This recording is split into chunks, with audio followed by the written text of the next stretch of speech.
Բարև ձեզ սիրելի հայրենակիցներ, եթերում Արևմտյան Հայաստանը հեռուստատեսության լուրերին հերթական թողարկումն ասրվա ծրագիրն է։ Հայերի դեմ իրականացված ցեղասպանությունը իբր թա օրակարգադյուսյա, Թուրքիայի կեղծ փաստերը, Գերմանիայի նախագահը ծիծեռնակաբերդ, Deutsche Wall ֆիլմը Հայաստան ու Արցախը մասին, Մատենադարանը 1717 թվականի հազվագյուտ հմայելն բերալ, ԵԽ-ում հայերի դեմ իրականացված ցեղասպանության զոհերի 110-րդ տարելիցի մասին խոսելան, Արա Ղազարյանը արցախցիների գույքի իրավունքը կարի տասնամյակներ քաշի, Հայկյան սրբազան օրացույցում անի օրը։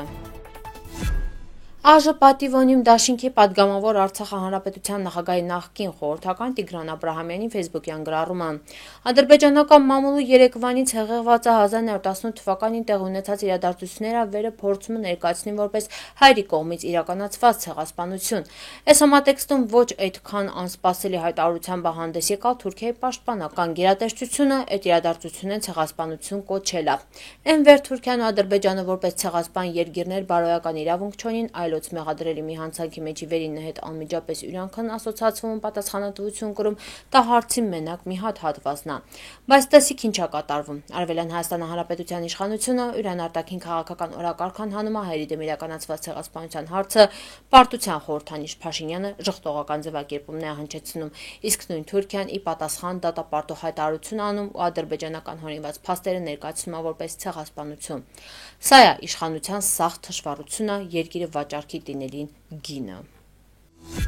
Գերմանիայի նախագահ Ֆրանկ Վալտեր Շտայնմայերը քեցալա ծիծեռնակաբերդ հուշահամալիր իր հարգանքի տուրք համատուցալ հայերի դեմ իրականացված ցեղասպանության զոհերի հիշատակին, Armen Press-ին փոխանցում ավը Գերմանիայի նախագահը ծաղկի պսակատիրել հուշահամալիրին կողքին, ծաղիկնեա խոնարհալ ցեղասպանության զոհերին հիշատակը հավերժացնող անմար կրակին կողքին, Գերմանիայի նախագահին ուղեկցալա Արևելյան Հայաստանի Հանրապետության էկոնոմիկայի նախարար Գևորգ Պապոյանը։ Deutsche Wall-ն հրապարակала վավերագրական կինո Հայաստանը պատմության ու Արցախը հակամարտության մասին։ Կինոյը ներկայացվածն փորձագետներին Պաշտոնյանային կարծիքներն անդրադարձ է կատարվում 2020-23 թվականների Բաքվի ռազմական գործողություններին, էթնիկ զտումներին։ Հեղինակը նշում է Հայաստանը պարտվալա կռվումը, խաղաղությունը ըրվացալ չի, Ռուսաստանը դավաճանալա, Ամերիկան հույսը տինմա Թուրքիան Իրան, իսկ Եվրոպան Բաքվի գազին Իրան։ Կինոյը խոսում է նաև Ֆրանսիայից Հայաստանա զենքի գնումների մասին։ Մատենադարանի ժապավինաձև հմայելներին արժեքավոր հավաքածուն համալրվալա ևս մի հատ տպագիր ինքնատիպ օրինակավերը թվագրվում է 1717 թվականը։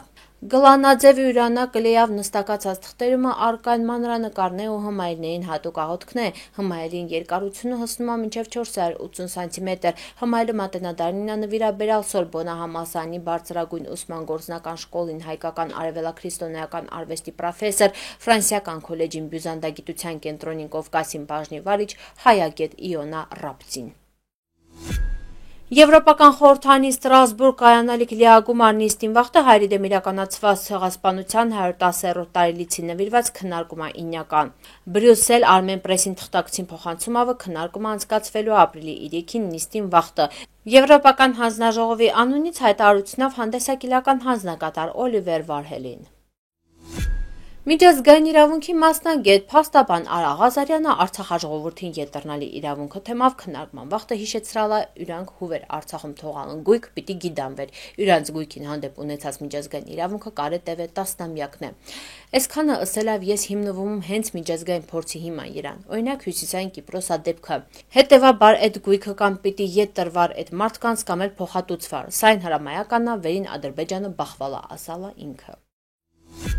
Հայկյան սրբազան օրացույցին համաձայն ապրիլի 1-ին բուն հայոց 13567 թվականին արև ամսվա անի օրն է, 7-նորյակի հրատի օրը։ Օրը նվիրված է հայ խաղարանաղա գավառում գտնվող Անի կամա Բերդաքաղաքին վերը հնագույն ժամանակներից համարվել իսալալ փառավորդից Արամազդի ամենամեծ ու մարդաշատ պաշտամունքին վայրը Մեհյան Արամազդայ։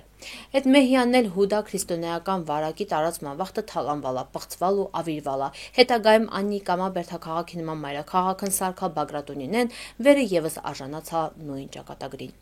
Անի մայրաքաղաքը բյուզանդացիներին վաճառվալ Պետրոս առաջին ընչաքաղց կաթողիկոսի կողմից դավաճան 6 Սարգիս իշխանինը հետ միասին։ Հուդա քրիստոնեական եկեղեցին այդ ընչաքաղց սրիկային սրբադասալա ու գետադարձ անվան բամը ծարալ։ Անեցիներին ճակատագիրն շատ դաժան է իլել, թողելով հարազատ մայրաքաղաքը, իրանք քեցալն Բալկանն է, հետո Լեհաստան, հետո Ղրիմ, ընդղան էլ իրանց Եկատերինա երկրորդը բռնի տեղահանալա ներկայիս Դոնի Ռոստովի ու Ազովի ամայի տափաստանն են, հեղինակ Գևորգ Ներսիսյան։ Սիրելի հայրենակիցներ, այսօրվա այդ այսքանը նախատեսալ, շնորհակալություն ուշադրության հետի, պնդկացիք։